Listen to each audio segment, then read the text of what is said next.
I'm responding to a video from the, it's a channel that I'm familiar with because it's on Comcast. It's a documentary channel, but also it's more realistic news and more realistic American politics than MSNBC, CNN, or Fox News altogether.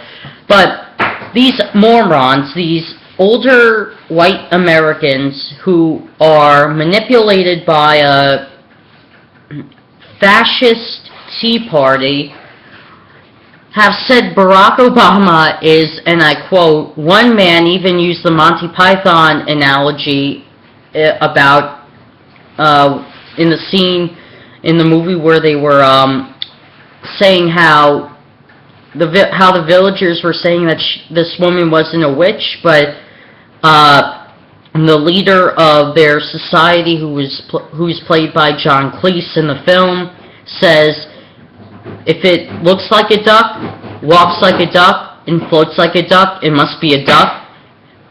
And anyway, he uses this nonsense analogy, which makes no sense altogether, to describe Barack Obama. Obama is not a duck. First of all, he's a human being, and some other moronic person said that, I'm afraid Barack Obama and Michelle Obama are anti-white. They're not racist. What's racist is that you don't like Obama because he's black. That's racist. And just morons altogether. And there were two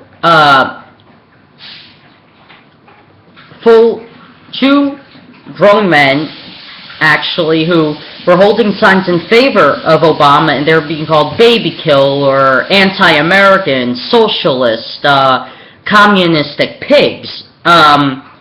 This is how dumb America is with this Tea Party and the American politics system. Now, I don't mind the Republican Party, the mainstream Republican Party, because you need both the Democratic Party and the mainstream Republicans in Congress and the Senate. You need those parties, but the Tea Party, by both parties, is viewed as very un-American, very fascist, and the mainstream Republicans are coming to this reality as well. And it's morons like these that we need to get out, and Sarah Palin is one of them. And why people think Sarah Palin would make a good president is beyond me.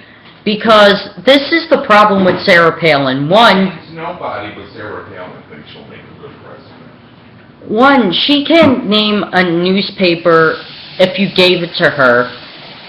Second of all, she can't name a book. She most likely doesn't know who Stephen King is. This is how dumb she is. 3, she lives in an igloo that doesn't get wire television, obviously, and she has no idea what's going on in politics today. She only comments on what Huckabee tells her, what Bill O'Reilly tells her, and she tries to...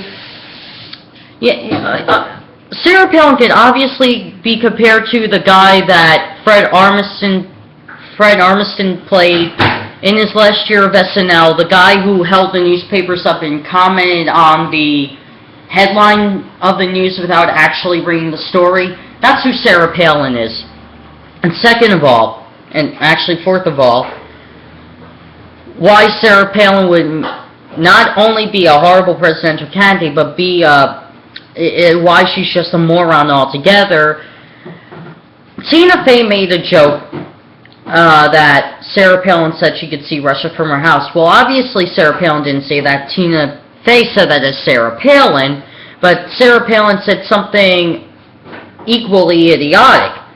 She said that, oh, my house is near Russia, yeah. No, it isn't.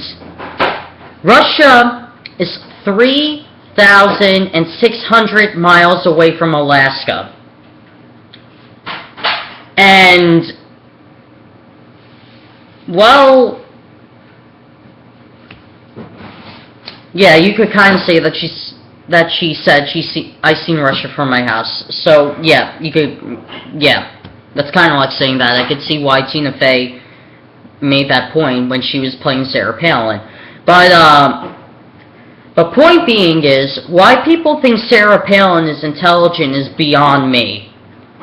But why people are manipulated by the Tea Party to view Obama as a terrorist or a socialist doesn't surprise me at all, because Americans, I should say, are easy to scare. For example, the Fox News media with the Ebola outbreak, you get people saying, oh, it's airborne, don't touch me, it's airborne. Even when Fox News wasn't around, you still had the Republicans, before before the Tea Party came in, saying that you can get AIDS if you shake hands with somebody. Obviously, there were a minority of Republicans who actually knew and looked at the facts about AIDS, and they even told their own party members, are you a fucking moron? You can't get AIDS like that. And sadly, those Eisenhower Republicans are little, like 1.1% of the Republican Party might have Eisenhower Republicans, but other than that, they're going away. But, yeah, people are just idiots altogether. So, for the stupid people in America, and yes, you are stupid, can I ask you a question? Why do you vote for people who want to take away your health insurance? Why do you vote for people who want to trick you into buying a mortgage that you can't afford and you're homeless then? Why do you want to vote for people who just tell you one thing based on not a fact, but on a scare tactic? What? What makes you vote for these buffoons? I mean, seriously, can you use your brain? Oh yeah, you have an organ called a brain. It's called gray matter. It's in your thing called the skull. Yeah, this is how dumb you people are. And some of you morons think the human body is a man-made hoax. I'm not making this up. This is one of the hoaxes some morons believe. If you don't believe me, there's a conspiracy website full of them, and that's one of them. Yeah, this is how dumb America is getting. With that being said, Michael DePrima, also known as James DePrima, peace.